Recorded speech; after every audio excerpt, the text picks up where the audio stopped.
ఉన్న బంగారాన్ని విడిపించి ఆ రోజు ఆన్లైన్ రేటుకే మేము కొంటాం. Sharma gold company.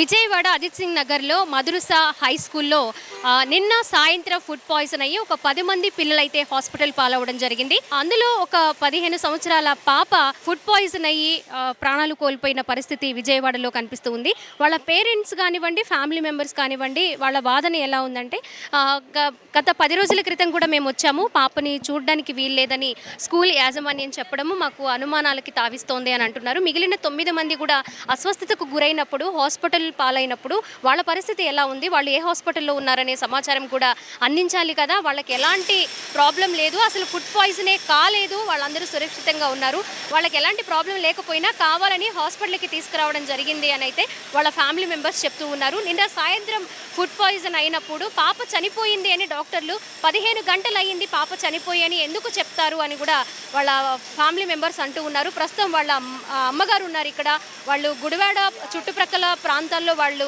నివాసం ఉంటూ ఉన్నారట. అక్కడి నుంచి ఇక్కడికి వచ్చేసరికి విగత జీవిగా పడి ఉన్న మా పాపను చూపిస్తూ ఉన్నారు అని కుటుంబ సభ్యులతో పాటు వాళ్ళ మదర్ కూడా కన్నీరు మున్నీరు అవుతున్నారు. ఒక్కగానొక్క పాపని ఇస్లాం మతానికి సంబంధించి కొన్ని వాళ్ళ పద్ధతులు నేర్పించడం కోసం మేము ఇక్కడికి తీసుకొచ్చాము, ప్రాణాలు కోల్పోయిన పాపను మాకు అందించారు అని కన్నీరు మున్నీరు అవుతున్నారు. వాళ్ళ అమ్మగారితో మాట్లాడదాం.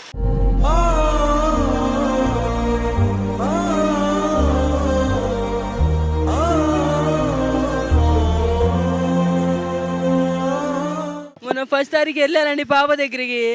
వెళ్తే అదే మాట్లాడదాం, ఫీజు కడదామని వెళ్ళాను. ఫీజు కడతాను వెళ్తే పాపని చూపించమంటే ఒక్కసారి నెలకి చూపిస్తారని చూపించరా, 30 తారీఖు చూపిస్తాం ఇప్పుడు చూపించమన్నారు. అవి తీసుకెళ్ళి ఇచ్చా, పిల్లకి తినడానికి ఏమైనా తీసి ఇచ్చా. పిల్లల్ని చూపించమంటే ఏమో చూపించరా. నాకు వాళ్ళ మీద డౌటే, పిల్లలు ఏదో చేసి ఉంటారండి. 10 మంది పిల్లల విషయం ఏమన్నా మీకు సమాచారం అందిందా, వాళ్ళు ఎలా ఉన్నారు ఏంటి? తెలియలేదండి. మా అమ్మాయి గురించి ఇప్పుడు చెప్పారు, పంపించారు. ఇంకా 10 మంది మాకు ఎలా తెలుస్తుందండి?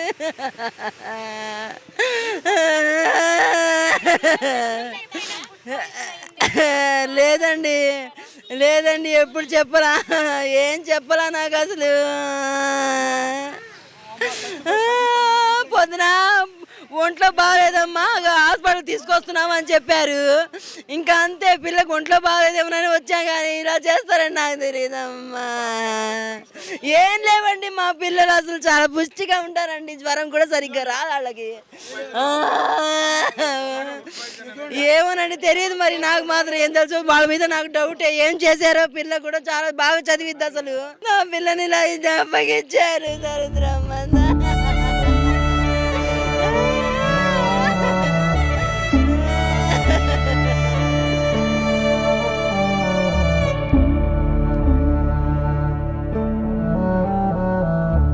మేనగడలు చనిపోవడం జరిగింది. దాని నిమిత్తం మేమందరం ఇక్కడికి రావడం జరిగింది. అది మా పెద్దలు ఎవరైతే ఇన్ఛార్జీలు ఉంటారో వాళ్ళని అడిగితే వాళ్ళు అనుమానాస్పదంగా మాట్లాడటం కూడా జరిగింది. ఇక్కడ చనిపోయిన అమ్మాయిని తీసుకొచ్చి హాస్పిటల్లో జాయిన్ చేయడం అనేది చాలా గమనార్థం. ఇప్పుడు మీడియా వాళ్ళకి ఏమని సమాచారం ఇచ్చారంటే 10 మందికి వాంతులు అవుతున్నాయి, 10 మందిని తీసుకొచ్చి జాయిన్ చేసామన్నట్టు ఒక సృష్టించబడుతున్నారు.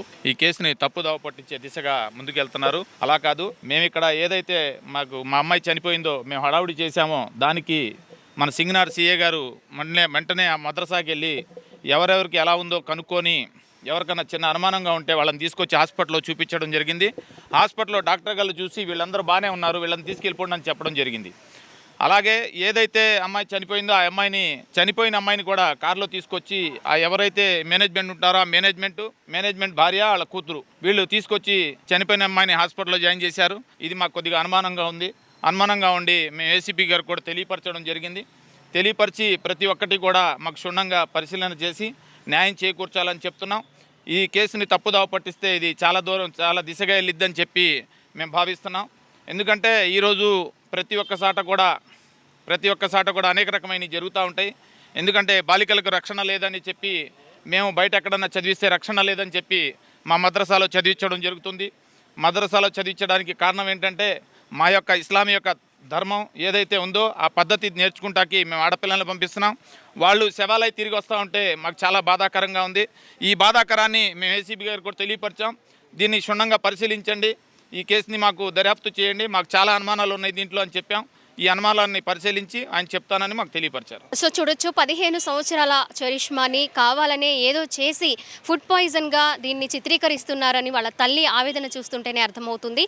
మరి 15 రోజుల నుంచి కూడా పాపను చూడడానికి వచ్చినా కూడా చూపించలేదని, ఆ పాపను కావాలనే ఏదో చేశారు కక్షపూరితంగా అని కూడా వాదిస్తూ ఉన్నారు. వాళ్ళకి న్యాయం జరగాలని రోధిస్తూ ఉన్నారు. కెమెరా పర్సన్ కృష్ణతో స్వాతి, సుమన్ టీవీ, విజయవాడ నుంచి.